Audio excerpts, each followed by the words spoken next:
الرجيم أما بعد من الشيطان الرجيم بسم الله الرحمن الرحيم وأن الساعة آتية لا ريب فيها وأن الله يبعث من في القبور وقال تعالى فهل ينظرون إلا الساعة وقال النبي صلى الله عليه وسلم ما المسؤول عنها بأعلم من السائل رب اشرح لي صدري ويسر لي أمري واحلل عقدة من لساني يفقه قولي رب زدني علما وارزقني فهما سبحانك لا علم لنا إلا ما علمتنا إنك أنت العليم الحكيم. عقیدہ ملائکہ اور عقیدہ کتب اس سلسلے میں کچھ گفتگو ہوئی تھی. عقائد میں سے ایک عقیدہ اللہ رب العزت کی نازل کردہ تمام کتابوں پر ایمان لانا ہے. کل کتابیں تقریباً 104 اللہ تعالیٰ کی طرف سے نازل ہوئی. ان تمام کتابوں پر تفصیلی ایمان لانا ضروری ہے. پھر ان تمام کتابوں میں چند کتابیں اللہ تعالیٰ کی یہاں مقبول بھی ہے اور مفضول ہے، اور چند کتابیں افضل ہیں. قرآن کریم تمام کتابوں میں سب سے افضل کتاب ہے جو ہمارے پیغمبر رحمت مجسم صلی اللہ علیہ وسلم کو عطا کی گئی. باقی 3 کتابیں بھی اولو العزم پیغمبر کو دی گئی تھی. قرآن کریم کے بارے میں عقیدہ رکھنا ضروری ہے کہ قرآن کریم قیامت تک کے انسانوں کے لیے اللہ تعالیٰ کی طرف سے نازل شدہ کلام ہے. اسی طرح یہ بھی سمجھنا ضروری ہے کہ قرآن کریم اللہ کی ذات سے نکلا ہوا کلام ہے، یہ اللہ کی صفت ہے، یہ مخلوق نہیں ہے. ایک دور ایسا بھی گزرا ہے امت مسلمہ پر کہ ایک فتنہ کھڑا ہوا، فتنہ معتزلہ. اس فتنے نے امت مسلمہ کو بہت زیادہ گمراہ کیا ہے، بلکہ بادشاہ وقت بھی اس فتنے کا شکار ہو گیا تھا. مامون الرشید جو بادشاہ تھا، ہارون الرشید کے بیٹے، یہ معتزلی ہو گئے تھے اور انہوں نے اپنے دور میں فرقہ اعتزال کو بہت زیادہ تقویت پہنچائی، اور انہوں نے بڑے بڑے علماء کرام کو اس عقیدے کے نہ ماننے کی وجہ سے قتل بھی کروایا. اور حضرت امام احمد بن حنبل استقامت کے پہاڑ، مضبوط عالم دین، اس امت کے دین کی حفاظت کرنے والے، اس وقت عقیدے کی حفاظت کرنے والے، قرآن کی حفاظت کرنے والے عالم دین محدث جلیل کو کوڑے سے 70-60 سال کی عمر میں بہت زیادہ تعذیب اور تکلیف پہنچائی اسی فرقے نے. ان کا یہ کہنا تھا کہ قرآن کریم مخلوق ہے جیسے دوسری مخلوق ہے، یہ اللہ تعالیٰ کی صفت نہیں ہے، کیونکہ جس طرح اللہ تعالیٰ کی ذات ہمیشہ ہمیشہ کے لیے ہے، کبھی اس پر فنا نہیں ہے، اسی طرح قرآن بھی اللہ کی ذات سے نکلا ہے، وہ اللہ کی صفت ہوئی. جس طرح اللہ کی ذات ہمیشہ ہے، ہمیشہ سے ہے، ہمیشہ رہے گی، اسی طرح اللہ کی صفت بھی ہمیشہ سے ہے، ہمیشہ رہے گی. اگر ہم اللہ تعالیٰ کی صفت قرآن کو مخلوق مان لیں گے تو مخلوق تو وہ ہوتی ہے جو پہلے نہ ہو، وجود میں لائی جائے اور پھر ایک وقت میں وہ فنا بھی ہو جائے، یہ مخلوق کی صفت ہوتی ہے. اگر نعوذ باللہ قرآن کو یوں مان لیا جائے تو اللہ تعالیٰ کا یہ کلام فنا ہو جائے گا. حالانکہ احادیث میں مذکور ہے کہ اللہ تعالیٰ جنت میں بھی اس قرآن کی حضرت رسول پاک علیہ السلام بھی تلاوت فرمائیں گے اور لوگ بھی تلاوت فرمائیں گے، خود اللہ تعالیٰ بھی تلاوت فرمائیں گے. تو یہ فانی کتاب نہیں ہے، نعوذ باللہ، یہ اللہ کی صفت ہے. تو اس پر بہت بحثیں ہوئی، مناظرے ہوئے. ایک طرف بادشاہ وقت اور تمام مسلمان تقریباً کچھ خاموش ہوں گے، لیکن دوسری طرف ایک عالم تھا جو امت کے اس عقیدے کی حفاظت کے لیے میدان میں کود گیا اور اپنے جسم پر کوڑے اور مارے اور تکالیف سہی اس عقیدے کو بچایا. تو یہ عقیدہ رکھنا ضروری ہے کہ اللہ تعالیٰ کا کلام ہے، اللہ کی صفت ہے، مخلوق نہیں ہے. اسی طرح قرآن کریم کی جو موجودہ ترتیب ہے، سورہ فاتحہ ہے، سورہ بقرہ ہے، سورہ آل عمران ہے، یہ جو ترتیب ہے ہماری، یہ موجودہ ترتیب بھی اللہ تعالیٰ اور رسول اللہ صلی اللہ علیہ وسلم کے فرامین کے مطابق ہی ہے. اس کا بھی عقیدہ رکھنا ضروری ہے، کیونکہ حدیث میں آتا ہے حضرت عثمان رضی اللہ عنہ فرماتے ہیں، کیونکہ یہ جو موجودہ ترتیب ہے حضرت عثمان کی مرتب کردہ کہلاتی ہے. حضرت عثمان فرماتے ہیں کہ جب بھی کوئی آیت نازل ہوتی تو رسول پاک علیہ الصلوۃ والسلام اس صحابی کو بلاتے جو قرآن کی کتابت کرتے تھے، کاتب وحی تھے، اور ان سے کہتے کہ بھئی یہ آیت فلاں سورت کے اندر داخل کر دو، فلاں جگہ اس کو شامل کر دو. تو جو بھی آیت نازل ہوتی رسول اللہ صلی اللہ علیہ وسلم صحابی کو بلا کر کہتے کہ اس کو فلاں جگہ شامل کر لیا جائے. تو ہم لوگ اس آیت کو اسی کے مطابق شامل کرتے ہیں. تو ہم نے حضرت فرماتے ہیں جو ترتیب ہم نے جو مرتب کی ہے یہ کوئی ہماری طرف سے نہیں ہے. وہی ترتیبیں جو رسول اللہ صلی اللہ علیہ وسلم سے ہم نے سیکھی ہیں اسی کو ہم نے مرتب کر دیا. اور سب جانتے ہیں کہ صحابی رسول اللہ کے نبی علیہ السلام کی منشا کے خلاف کبھی بھی کوئی عمل نہیں کر سکتا. کچھ لوگ آج کے زمانے میں کہہ رہے ہیں اس طرح کی باتیں کہ موجودہ قرآن کی جو ترتیب ہے وہ درست نہیں ہے، ترتیب نزولی کے مطابق نہیں ہے. جو لوگ کہتے ہیں ان کے نام اور نسب کے ذکر کرنے کی ضرورت نہیں ہے، لیکن بس ہمیں اتنا سمجھنا ہے کہ موجودہ ترتیب پر ایمان لانا ضروری ہے. کیوں؟ اس کو تسلیم کرنا ضروری ہے، ورنہ قرآن کریم میں تحریف کا شائبہ ہو جائے. اگر آپ یوں کہیں گے کہ موجودہ ترتیب میں کہیں نہ کہیں کچھ خامی ہے تو اس سے شیعوں کا جو دعویٰ ہے کہ قرآن میں صحابہ نے نعوذ باللہ رد و بدل کیا ہے وہی بات سچ ثابت ہو جائے، جبکہ صحابہ کرام قرآن کریم کے محافظ ہیں، قرآن کریم کو تبدیل کرنے والے نہیں ہیں. اس لیے ضروری ہے موجودہ ترتیب کو جو کا تو اللہ کے نبی کے فرمان کے مطابق سمجھنا چاہیے، کیونکہ خلیفہ راشد نے کیا ہے. حدیث میں اللہ کے نبی نے فرمایا علیکم بسنتی وسنت الخلفاء الراشدین المہدیین، تمہارے لیے جس طرح میری سنت ضروری ہے اسی طرح میرے خلیفہ اگر کوئی نئی چیز جاری کریں اپنی منشا کے مطابق امت کے لیے مفید سمجھ کر وہ بھی تقریباً سنت شمار ہو. تو یہ عقیدہ بھی ضروری. اسی طرح قرآن کریم کی ترتیب کی دو شکلیں ہیں. ایک، اللہ تعالیٰ نے پورا قرآن کریم لوح محفوظ پر ایک ساتھ نازل کیا، اپنی ذات سے کہا لوح محفوظ پر آسمان میں پورا ایک ساتھ 30 پارٹ. پھر لوح محفوظ سے حضور اکرم صلی اللہ علیہ وسلم کے سینہ اطہار پر آہستہ آہستہ رفتہ رفتہ موقع بموقع حسب موقع نازل کرتے رہے. پورے 23 سال میں یہ پورا قرآن کریم نازل ہوا ہے. کبھی ایک صورت آتی، کبھی ایک آیت بھی آ جاتی، کبھی 2 صورتیں آ جاتی، کبھی 5 صورتیں آ جاتی. اس طرح حضرت جبرائیل علیہ السلام موقع بموقع آیتیں نازل کرتے تھے. تو 2 طرح کے نزول ہو گئے. ایک ہے پورا قرآن نازل ہونا لوح محفوظ پر، یہ اکٹھا ہوا ہے. اس کے لیے عربی میں آتا ہے انزال، انزل ینزل، انزال کہتے ہیں اکٹھا نازل کرنا، اور آہستہ آہستہ نازل کرنے کو کہتے ہیں عربی میں تنزیل. نزل ینزل تنزیل، دونوں میں وہی فرق ہے. لوح محفوظ تک اللہ کی ذات سے جو آیا ہے وہ انا انزلناہ فی لیلۃ القدر، یہ کہ ہم نے لیلۃ القدر میں اکٹھا قرآن کریم لوح محفوظ پر نازل کر دیا. اور ایک آیت میں فرمایا انا نحن نزلنا الذکر وانا لہ لحافظون، کہ ہم نے اس ذکر کو یعنی اس قرآن کو نازل کیا ہے اور ہم ہی اس کے محافظ ہیں. ایک عیسائی نے حضرت مولانا قاسم نانوتوی رحمۃ اللہ علیہ، دارالعلوم دیوبند کے بانی جنہوں نے دارالعلوم دیوبند کی بنیاد رکھی، مولانا قاسم نانوتوی سے ایک عیسائی نے اعتراض کیا کہ یہاں اللہ تعالیٰ کہہ رہا ہے انا نحن نزلنا الذکر، کہ ہم نے ذکر نازل کیا اور ہم ذکر کے محافظ ہیں. ہمارا یہ دعویٰ ہے کہ ذکر سے مراد تورات ہے، قرآن نہیں. آپ کے پاس کیا دلیل ہے کہ ذکر سے مراد قرآن ہی ہے؟ تو حضرت مولانا قاسم نانوتوی بہت بڑے مناظر تھے، ہندوؤں کے خلاف بھی مناظرہ کیے تھے حضرت نے. تو عیسائی سے کہا حضرت نے کہ یہاں پر لفظ نزلنا بتلا رہا ہے کہ یہ صرف قرآن کے لیے یہاں بولا گیا ہے، کیونکہ نزلنا کا معنی ہے آہستہ آہستہ اتارنا، اور تورات زبور انجیل جو کتابیں ہیں وہ آہستہ آہستہ نہیں اکٹھی دی گئی ہیں. اور قرآن اس میں لفظ آیت میں ہے انا نحن نزلنا الذکر وانا لہ لحافظون. جب آپ آگے صرف میں آگے بڑھیں گے تو انشاءاللہ یہ بات بھی سمجھ میں آئیں گے. 2 الگ الگ باب ہے، نزلنا الگ باب ہے، باب تنزیل، اور باب انزال الگ باب ہے. تو بہرحال یہ 2 نزول ہے قرآن کریم کے. یہ تو ہوئی قرآن کریم یعنی تمام کتابوں پر عقیدہ ہمیں رکھنا ہے، تمام ہی کتابوں کو ماننا ہے، لیکن بس اتنا سمجھنا ہے کہ اب اس زمانے میں اللہ کی منزل کتابوں میں صرف ایک کتاب موجود ہے صحیح سالم، وہ ہے قرآن کریم. تورات زبور انجیل کی اپنی جو زبان وہ زبان ہی ختم ہو چکی ہیں، وہ انگلش میں ترجمہ ان کا موجود ہے، وہ بھی حرام حلال غلط سلط کیا ہوا ہے. اگلا عقیدہ ہے اور بہت اہم عقیدہ ہے، عقیدہ قیامت. قیامت مستقل ہمارا عقیدہ ہے اور مستقل قرآن کریم کا موضوع ہے.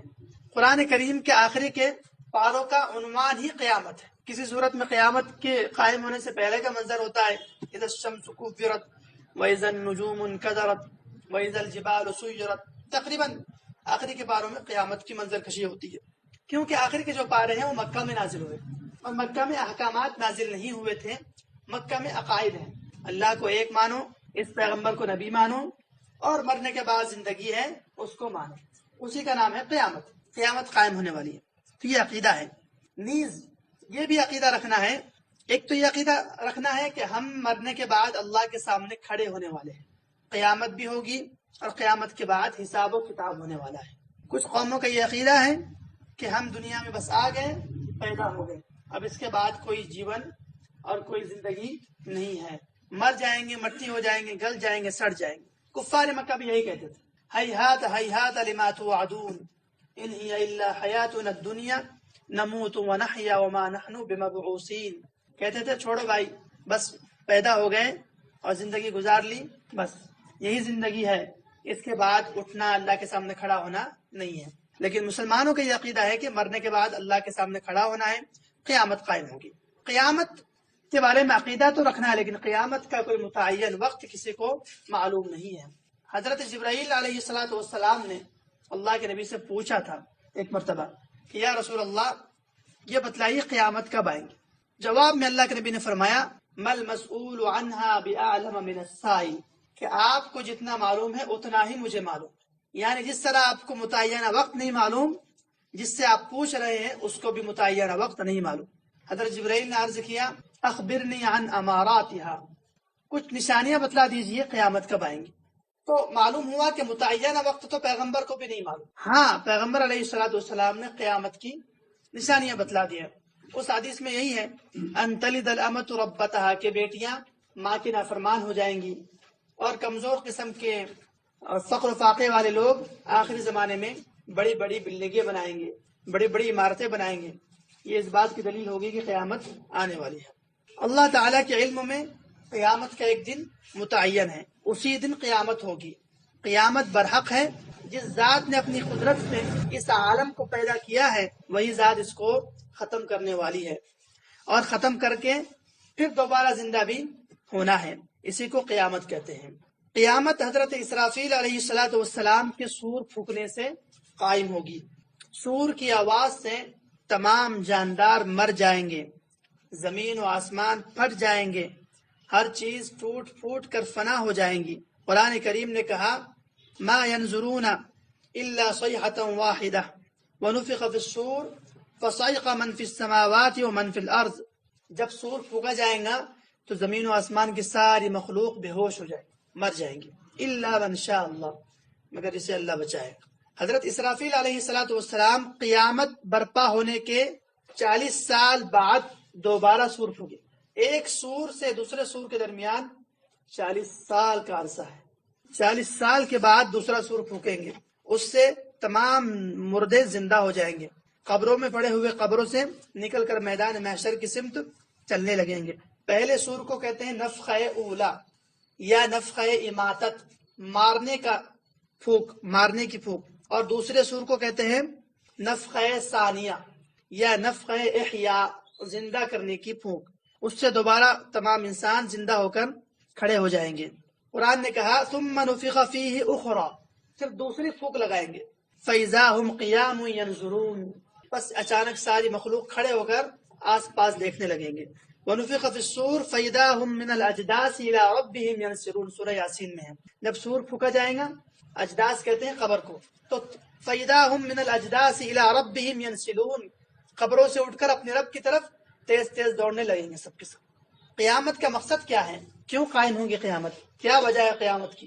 فرماتے ہیں قیامت کا مقصد ہے کہ جو لوگ دنیا میں اللہ تعالیٰ کے احکامات پر عمل کرتے رہے ہو اور جنہوں نے انبیاء کرام علیہم الصلاۃ کی تعلیمات کو اپنایا ہوگا، ان کو انعامات سے نوازا جائے، اور اللہ تعالیٰ کے نافرمان بندوں اور انبیاء کرام علیہم الصلاۃ کی تعلیمات سے احراف کرنے والوں کو سزا دی جائے، ظالم سے انتقام لیا جائے، مظلوم کی فریاد رسی کی جائے.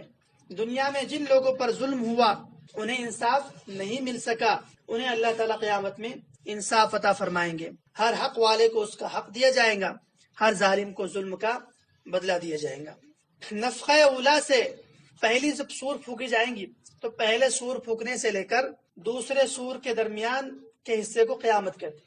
نفخہ اولا سے لے کر، یا یوں کہہ لے پہلے سور پھونکنے سے لے کر جنت میں جانے تک، حساب و کتاب کے بعد تک کے مرحلے کو قیامت کہتے ہیں. اس مرحلے کا نام کیا ہے؟ قیامت. پہلا سور پھونکتے ہی آسمان زمین ٹوٹ پھوٹ کر بکھر جائیں گے، انسان مر جائیں گے، جاندار سارے مر جائیں گے، وہاں سے قیامت کی زمانے کی ابتدا ہوگی۔ تو تقریباً جنت کے فیصلے تک یا جہنم کے فیصلے تک کے سارے علاقے کو، سارے وقت کو قیامت کہتے ہیں۔ قیامت سے پہلے کچھ قیامت کی علامات بھی ظاہر ہونے والی ہے۔ چند علامتیں ہم آج ذکر کرتے ہیں۔ جو 2-3 علامتیں تھیں بڑی بڑی، وہ تو ہم نے بیان میں ایک جگہ ذکر کر دی تھی، کچھ ذکر کر دیتے ہیں آج دوبارہ سے۔ قیامت سے پہلے قیامت کی علامتیں ظاہر ہوگی جو قرآن و احادیث میں موجود ہیں۔ ان علامتوں کے ظاہر ہونے کے بعد ہی قیامت آئیں گی، اس طرح اچانک نہیں آئیں گی۔ کچھ علامات بہرحال ہے موجود، وقت متعینہ تو کسی کو معلوم نہیں ہے، لیکن کچھ علامات ہیں۔ قیامت کی علامت 2 طرح کی ہے، ایک ہے علامت صغریٰ، چھوٹی چھوٹی علامتیں قیامت کی، اور دوسری قسم ہے علامت کبریٰ، بڑی بڑی علامتیں۔ علامت صغریٰ کا کیا مطلب ہے؟ چھوٹی علامتوں کا کیا مطلب ہے؟ قیامت کی وہ علامتیں علامت صغریٰ کہلاتی ہیں جو حضور پاک علیہ الصلوۃ والسلام کی پیدائش سے لے کر امام مہدی رضی اللہ تعالی عنہ کے ظہور تک واقع ہوگی۔ وہ ساری علامت صغریٰ ہے، قیامت کی چھوٹی نشانیاں ہیں۔ قیامت کی چھوٹی نشانیوں میں سب سے پہلی نشانی پیغمبر حضور اکرم صلی اللہ علیہ وسلم کا دنیا میں تشریف لانا ہے، کیونکہ یہ آخری امت کی دلیل ہے۔ اس کے بعد اور کوئی امت نہیں، کوئی نبی نہیں، اور کوئی زمانہ نہیں، اس کے بعد قیامت۔ تو اللہ کے نبی کی پیدائش ہی قیامت کی سب سے پہلی چھوٹی علامت ہے۔ اور بڑی علامتوں کا مطلب ہوتا ہے قیامت کی وہ علامتیں جو حضرت امام مہدی رضی اللہ تعالی عنہ کے ظاہر ہونے سے لے کر حضرت اسرافیل کے پہلے سور پھونکنے تک، اس درمیان جتنی بڑی بڑی علامتیں ظاہر ہوں گی، جس کا ذکر ابھی آ رہا ہے، وہ علامت کبریٰ کہلاتی ہیں۔ اب بھی ترتیب ہم کچھ علامتیں ذکر کرتے ہیں۔ قیامت کی علامت صغریٰ، یہ تو تیز چلیں گے، یہاں ضرورت نہیں ہے، تقریباً آپ لوگ علماء کے بیانات سے ان سب چیزوں کو سنتے رہتے ہیں۔ نمبر 1، قیامت کی علامت صغریٰ میں سے سب سے پہلی علامت حضرت محمد صلی اللہ علیہ وسلم کی دنیا میں تشریف آوری اور آپ کی وفات ہے۔ پچھلی آسمانی کتابوں میں آپ علیہ الصلوۃ والسلام کا ایک لقب تھا نبی الساعہ، قیامت والا نبی، نبی الساعہ۔ اور حدیث میں اللہ کے نبی نے فرمایا بعثت انا والساعۃ کہاتین، کہ میں اور قیامت بالکل اس طرح بھیجے گئے، یعنی قیامت بالکل میرے اتنے قریب ہے، فوراً ہی ظاہر ہونے والی ہے۔ نمبر 2، دوسری چھوٹی علامت یہ ہے کہ اولاد نافرمان ہو جائیں گی، بیٹیاں جو کہ کمزور ہوتی ہیں وہ بھی ماں کی نافرمانیاں کرنے لگے گی، انسان دوست کو اپنا سمجھے گا اور باپ کو پرایا سمجھے گا، حدیث میں سب موجود ہے۔ نمبر 3، دنیا سے علم اٹھا لیا جائے گا اور جہالت عام ہو جائیں گی، نیز جو لوگ دین کا علم سیکھ رہے ہوں گے ان کا مقصد بھی دنیا کمانا ہوگا، دین اور شریعت پر عمل کرنا نہیں ہوگا۔ نمبر 4، نااہل لوگ امیر اور حاکم بن جائیں گے اور ہر قسم کے معاملات، عہدے اور مناصب نااہلوں کے سپرد ہو جائیں گے۔ حدیث میں فرمایا اذا وسد الامر الى غیر اہلہ فانتظر الساعہ، جب آپ دیکھو کہ کوئی عہدہ، کوئی منصب نااہل کو سپرد کر دیا گیا ہو تو اب قیامت کا انتظار کرو۔ جو جس کام کا اہل اور لائق نہ ہوگا وہ کام اس کو دے دیا جائے گا۔ یہ تو بہت سی علامتیں ہمارے سامنے ہیں، چھوٹی علامتیں تو ظاہر ہو چکی ہیں۔ لوگ ظالموں اور برے لوگوں کی تعظیم اس وجہ سے کریں گے کہ یہ ہم کو تکلیف نہ پہنچائے، ہاں یہ بھی علامت آنکھوں کے سامنے ہے، اس لیے تعظیم کریں گے کہ یہ ہمیں کچھ نہ کہے، بس اور کوئی مسئلہ نہیں، اگرچہ وہ ناحق آدمی کی تائید کریں گے اس لیے کہ اس کے شر سے بچنا ہے نا، ورنہ وہ رہنے نہیں دیں گا، جینے نہیں دیں گا، یہاں سے بھگا دیں گا، وہ نوکریاں چھڑوا دیں گا اور مسائل ہوتے ہیں۔ شراب، نمبر 5، شراب کھلم کھلا پی جانے لگے گی، زناکاری بدکاری عام ہو جائیں گی، یہ بھی ہو رہا ہے۔ نمبر 6، اعلانیہ طور پر ناچنے اور گانے والی عورتیں عام ہو جائیں گی، گانے بجانے کے ساز و سامان، آلات موسیقی بالکل عام ہو جائیں گی، یہ بھی ہو چکا ہے، یہ خود ایک آلہ ہے۔ نمبر 7، لوگ پچھلے جو امت کے بزرگان دین گزرے ہیں ان پر لعن طعن کریں گے، ان کو برا بھلا کہیں گے فلاں اماموں کو کیوں مانتے ہو، چار کو کیوں مانتے ہو، ڈائریکٹ قرآن پر عمل کرو، برا بھلا کہیں گے۔ کہتے کہ نہیں کہتے بتائیے؟ کہتے ہیں۔ نمبر 7، جھوٹ عام ہو جائیں گا، پھیل جائیں گا، اور جھوٹ بولنا فن اور کمال سمجھا جائے گا، اور جھوٹ اتنا بولیں گے کہ لوگ اس جھوٹ کو سچ سمجھیں گے۔ اور سچ کو اتنا دبائیں گے کہ لوگ اس سچ کو جھوٹ سمجھیں گے۔ نمبر 8، امیر اور حاکم ملک کی دولت کو نوٹ بندی کے چکر میں ہڑپ کر جائیں گے۔ یہ امیر نہیں، مسلمانوں کے امیر ہیں، وہ بھی تو ہڑپ ہی کر رہے ہیں۔ تیل کے کنویں کس کے ہیں؟ امت مسلمہ کے ہیں۔ انہوں نے سارے ہڑپ کر لیے، امریکہ کو فروخت کر دیے، بیچ دیے سعودیہ نے، جبکہ وہ مسلمانوں کے کام کے تھے۔ وہ جو میدانوں میں سرفروشی کر رہے ہیں ان کو دیتے تو وہ ایک دو ہتھیار بنا کے تو استعمال کرتے دشمن کے خلاف، بجائے ان کو دینے کے۔ امریکہ، اسرائیل، ان کو تیل کے کنویں اس طرح ان کو دے رکھے ہیں کہ وہ جب چاہے جب آتے ہیں، ہوائی جہاز لاتے ہیں، اس میں تیل بھرتے ہیں اور جاتے ہیں، ان کو کوئی روک ٹوک نہیں آنے اور جانے کی۔ امانت میں خیانت، نمبر 9، امانت میں خیانت شروع ہو جائیں گی۔ امانت کے طور پر رکھوائی جانے والی چیزوں کو لوگ ذاتی دولت سمجھنے لگیں گے۔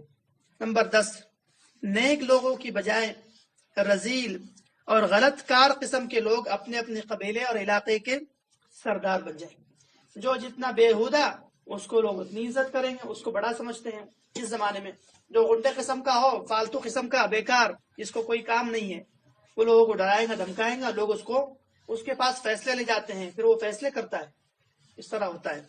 نمبر 11، شرم و حیا بالکل ختم ہو جائیں گی، ہو چکی ہے۔ یورپ میں تھی پہلے، شرم و حیا ختم ہو چکی تھی، اب ہمارے یہاں بھی ہماری جج صاحبان نے فیصلہ کر دیا ہے کہ زنا بھی کر سکتے ہو نعوذ باللہ، اور ہم جنسی بھی کر سکتے ہیں استغفر اللہ۔ تو یہ ہو رہا ہے اور آئندہ اس میں ترقی ہوگی، اللہ نہ کرے۔ نمبر 12، ظلم و ستم عام ہو جائے گا۔ لوگ ایک بوڑھے آدمی کو قتل کر کے ویڈیو بنا کے کہاں چلائیں گے؟ سوشل میڈیا پہ چلا رہے ہیں، اور بھی ہزاروں قسم کے ظلم ہو رہے ہیں۔ نمبر 12، ایمان سمٹ کر مدینہ منورہ کی طرف چلا جائے گا، جیسے سانپ سکڑ کر اپنے بل کی طرف چلا جاتا ہے۔ آہستہ آہستہ قیامت سے قریب ایمان اور ایمانیات کی جتنی چیزیں ہیں وہ سمٹ کر کہاں جائیں گی؟ مدینہ طیبہ چلی جائیں گی۔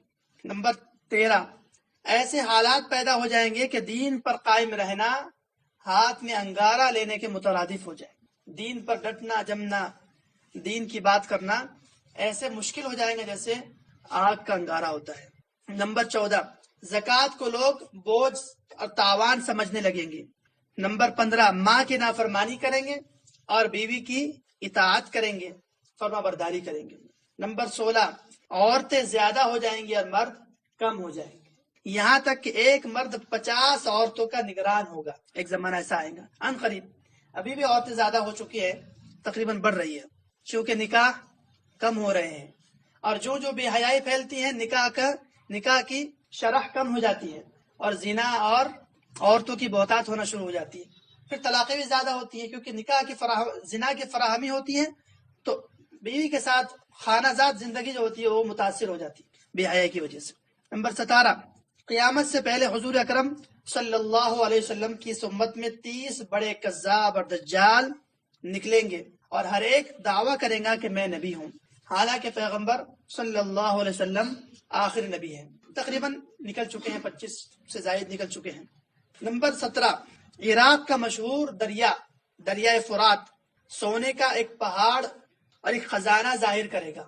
یہ دریا دراصل ترکی میں ہے، یعنی ترکی سے نکلتا ہے اور عراق کو سیراب کرتے ہوئے آگے جاتا ہے۔ تو اس دریا میں کی یہ علامت ہے، امام مہدی کے ظہور سے بالکل پہلے کی یہ علامت ہے کہ دریائے فرات سونا اگلے گا، اور اس سونے کو حاصل کرنے میں جنگیں ہوگی پھر، اور جتنے لوگ لڑیں گے سب ختم ہو جائیں گے اس سونے کو حاصل کرنے میں۔ تو عراق کا مشہور دریائے فرات سونے کا ایک پہاڑ یا سونے کا ایک خزانہ ظاہر کرے گا جس پر لوگ لڑیں گے، چنانچہ اس لڑائی میں ہر 100 میں سے 99 آدمی قتل ہو جائیں۔ ممکن ہے سونے کے پہاڑ سے، تشریح کرنے والے عالم کہتے ہیں ممکن ہے سونے کے پہاڑ سے سونے کے خزانے مراد ہوں یا عراق کا تیل مراد ہو، دونوں ہو سکتا ہے، اور تیل پر بھی جنگیں چل رہی ہے۔ امریکہ نے جو حملہ کیا تھا 2003 میں، وہ تیل کے کنویں پر قبضہ کرنے کے لیے ہی کیا تھا، اب تو وہاں سے بھاگ رہا ہے۔ نمبر 18، جب یہ علامتیں ہو چکیں گی تو پھر اس کے بعد اللہ تعالیٰ کے سخت ترین عذابات نازل ہوں گے۔ اس میں سرخ آندھیاں آئیں گی، آسمان سے پتھر برسیں گے، کچھ لوگ زمین میں دھسا دیے جائیں گے، لوگوں کی شکلیں مسخ ہو جائیں گی، اور پھر پے در پہ کئی قسم کی نشانیاں ظاہر ہوگی، جیسے ہار کا دھاگا ٹوٹنے پر مسلسل دانے گرتے ہیں، اس طرح اللہ تعالیٰ کے عذابات نازل ہوگی۔ یہ تو چند علامتیں صغریٰ تھی، چھوٹی علامتیں۔ ان میں سے تقریباً نہیں ساری ہی پوری ہو چکی ہے ہماری زندگی میں۔ قیامت کی علامت کبریٰ، بڑی علامت حضرت امام مہدی رضی اللہ عنہ سے لے کر قیامت کے قائم ہونے تک اس درمیان کی حصے والی ہوتی ہے۔ سب سے پہلی بڑی علامت ظہور امام مہدی رضی اللہ تعالی عنہ۔ قیامت کی علامت کبریٰ میں سب سے پہلی علامت حضرت امام مہدی رضی اللہ تعالی عنہ کا ظہور ہے۔ احادیث مبارکہ میں حضرت امام مہدی رضی اللہ تعالی عنہ کا ذکر بڑی تفصیل کے ساتھ آیا ہے۔ حضرت مہدی رضی اللہ تعالی عنہ کا تعارف مختصر سے عرض کرتے ہیں۔ حضرت سیدہ فاطمہ الزہرا رضی اللہ تعالی عنہ کی اولاد سے ہوں گے۔ ان کا نام محمد ہوگا، والد کا نام عبداللہ ہوگا۔ حضرت صلی اللہ علیہ وسلم کے مکمل مشابہت رکھتے ہوں گے، پیشانی کھلی ہوگی اور ناک بلند ہوگی۔ زمین کو عدل و انصاف سے بھر دیں گے۔ پہلے ان کی حکومت سعودی عرب میں ہوگی، شروع میں آتے ہی جہاد کر کے وہاں حکومت قائم کریں گے، پھر ساری زمین ان کی خلافت کے ماتحت آ جائیں گے۔ اب یہ ذکر کیا ہے کہ نام محمد، والد کا نام عبداللہ۔ یہ شکیل بن حنیف آیا ہے مردود، وہ کہتا ہے کہ میں مہدی ہوں، جبکہ اس کا نام شکیل، اس کے باپ کا نام حنیف۔ اور حضور پاک علیہ السلام کی بیٹی حضرت فاطمہ کی نسل سے بھی، کس نسل سے پتہ نہیں، انسانوں کا ہے کہ نہیں پتہ نہیں۔ مہدی کہتے ہیں ہدایت یافتہ کو، اس کو کہتے ہیں ہدایت یافتہ کو۔ یہاں مہدی سے مراد وہ خاص شخص ہے جس کا رسول اللہ صلی اللہ علیہ وسلم نے احادیث میں ذکر کیا ہے۔ کہاں دعویٰ کریں گے؟ کہتے ہیں امام مہدی مدینہ منورہ میں پیدا ہوں گے، اور آخری زمانے میں جب مسلمان ہر طرف مغلوب ہوں گے، پریشان ہوں گے، مسلسل جنگیں ہو رہی ہوگی، شام میں عیسائیوں کی حکومت ہو چکی ہوگی، ہر جگہ کفار کے مظالم بڑھ جائیں گے، عرب میں بھی مسلمانوں کی باقاعدہ شوکت ختم ہو جائیں گی، خیبر کے قریب تک عیسائی لوگ پہنچ جائیں گے، اس جگہ تک ان کی حکومت قائم ہو جائیں گی، بچے کچھ مسلمان مدینہ منورہ میں پہنچے ہوئے ہوں گے۔ اس وقت حضرت امام مہدی رضی اللہ تعالی عنہ مدینہ منورہ میں ظاہر ہوں گے۔ لوگوں کے دل میں یہ داعیہ پیدا ہوگا، شوق پیدا ہوگا کہ امام مہدی کو تلاش کرنا چاہیے۔ امت کا حال بڑا پریشان کن ہے، ہر طرف ظلم ہے، ستم ہے، تو لوگوں کے دل میں داعیہ پیدا ہوگا کہ کوئی نہ کوئی مسیحا ہونا چاہیے، نجات دہندہ ہونا چاہیے، جن کے ہاتھ پر ہم بیعت کر لیں۔ اس زمانے کے نیک لوگ، اولیاء اللہ اور ابدال، تمام ہی امام مہدی کی تلاش میں نکل پڑیں گے۔ بعض جھوٹے مہدی بھی پیدا ہوں گے، جیسے سلسلہ شروع ہو چکا ہے۔ امام مہدی اس ڈر سے کہ کہیں انہیں حاکم امام نہ بنا ڈالے، مدینہ سے نکل کے مکہ مکرمہ تشریف لے جائیں گے۔ لوگ ان کو گھیر کر کے حجر اسود اور مقام ابراہیم کے درمیان، یہ مختصر ہے، ہم نے بیان میں تفصیل کے ساتھ واقعہ ذکر کیا ہے، یہ مختصر کر رہے ہیں بالکل۔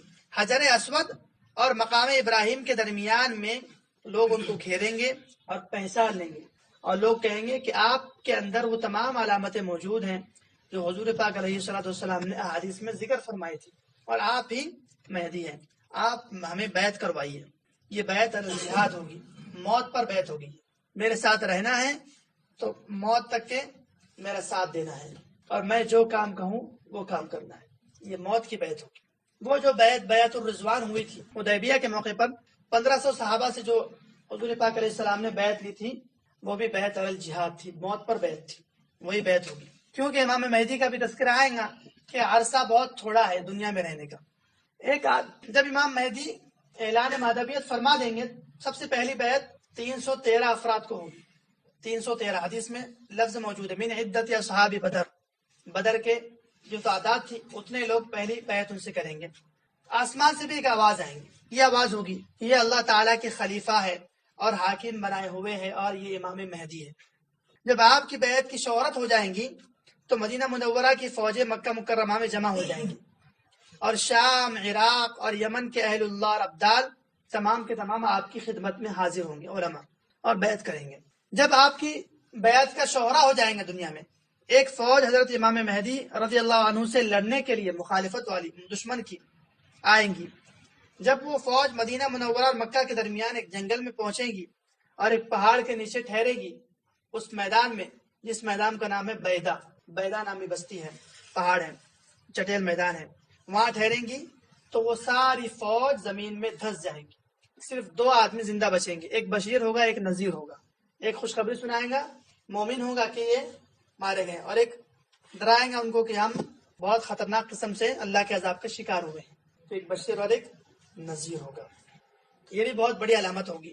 اس کے بعد امام مہدی رضی اللہ تعالی عنہ روضہ رسول پر جائیں گے، وہاں زیارت فرمائیں گے، پھر شام روانہ ہوں گے۔ پہلی جنگ 4 جنگیں لڑیں گے امام مہدی، تو پہلی جنگ ہوں گی جزیرۃ العرب کے حکمرانوں سے۔ وہ آتے ہی ایک کام کریں گے، اعلان جہاد، اور کوئی دینی تحریک جاری نہیں فرمائیں گے۔ اس لیے دینی تحریک والوں کو یہ خیال نہیں ہونا چاہیے کہ ہماری تحریک میں آنے والے، کسی کی تحریک میں نہیں آئیں گے، وہ آ کے اپنا کام کریں گے۔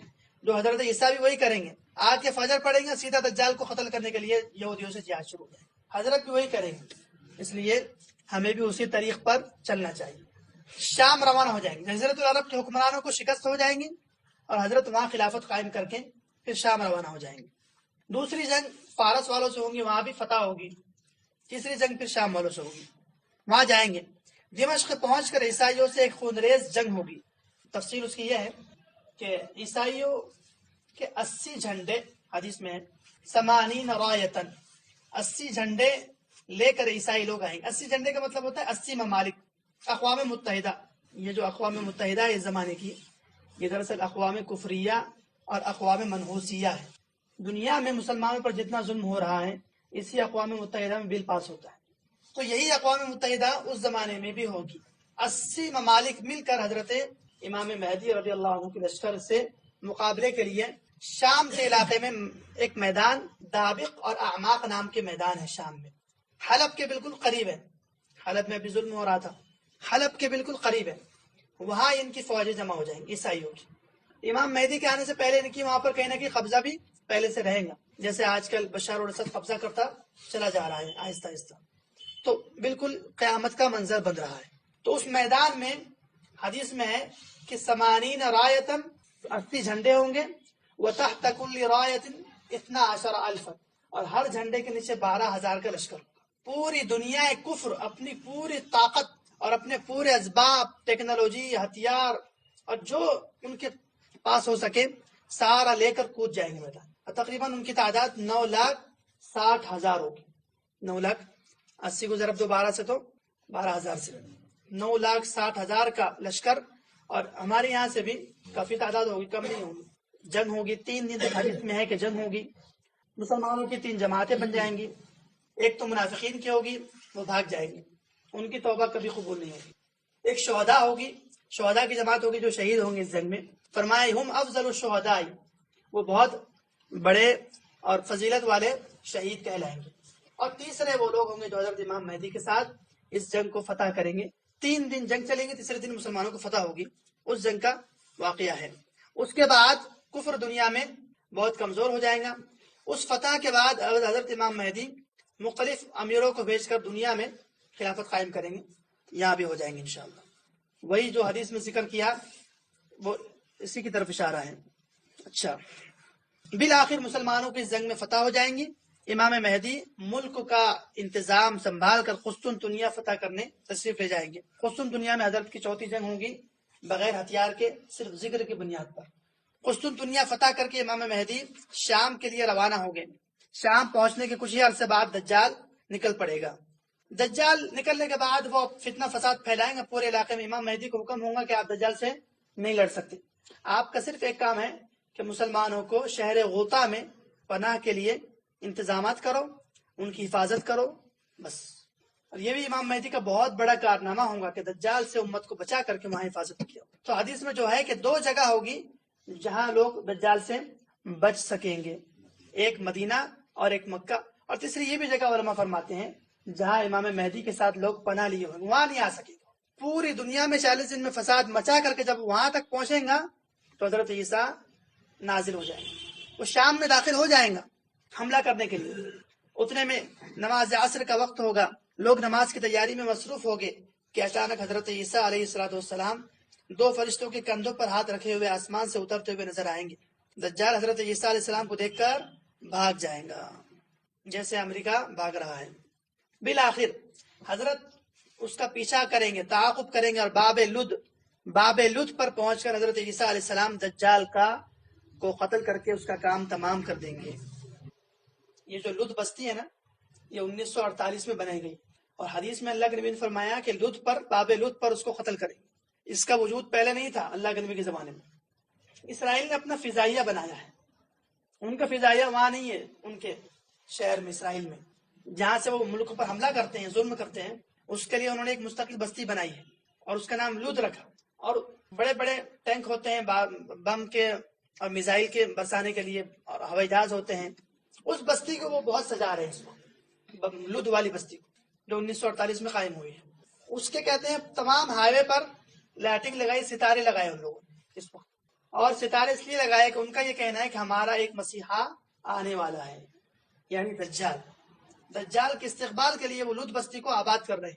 لیکن حقیقت یہ ہے کہ دجال کی وہ قتل گاہ بننے والی ہے نبی کی حدیث کے مطابق. تو اس لود والی بستی پر جنگ ہوگی جہاد ہوگا. یہودی جتنے اس کے ساتھ ہوں گے سب قتل ہو جائیں گے.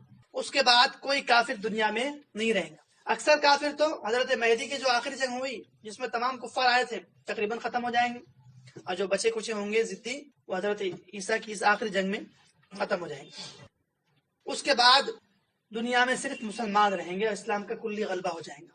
حضرت امام مہدی رضی اللہ تعالیٰ عنہ کی عمر دعویٰ تو کریں گے 40 سال میں, عمر ہوگی 47 سال یا 49 سال کی عمر ہوگی. اس کے بعد آپ کا انتقال ہوگا اور حضرت عیسیٰ علیہ السلام آپ کی نمازیں جنازہ پڑھائیں گے اور بیت المقدس میں آپ کو دفن کیا جائے گا. یہ پہلی علامت ہوگی, علامت کبریٰ, امام مہدی رضی اللہ عنہ کا تشریف لانا. دوسری علامت ذکر کریں گے تو کافی وقت ہو جائے گا. دوسری علامت ہے خروج دجال, کیونکہ حضرت امام مہدی رضی اللہ تعالیٰ عنہ کی جو چوتھی جنگ ہے قسطنطنیہ کی, اس جنگ کے فوراً بعد دجال نکلیں گا اور دجال امام مہدی کے سامنے ہی پورا فساد مچائے اور انہیں کے سامنے حضرت عیسیٰ اور حضرت دونوں مل کر اس کو قتل کریں گے. تو امام مہدی کے آخری دن اور دجال کا نمودار ہونا یہ ایک ہی چیز ہے. قسطنطنیہ کے مسلمانوں کو فتح ہوگی اور فوراً دجال ظاہر ہو جائے گا. آج اتنا ہی کرتے ہیں کافی. انشاءاللہ آگے اگلے درس میں دجال کے متعلق اور اس کے بعد حضرت عیسیٰ علیہ السلام کے نزول کے متعلق گفتگو ہو جائے گی. وما علینا الا البلاغ.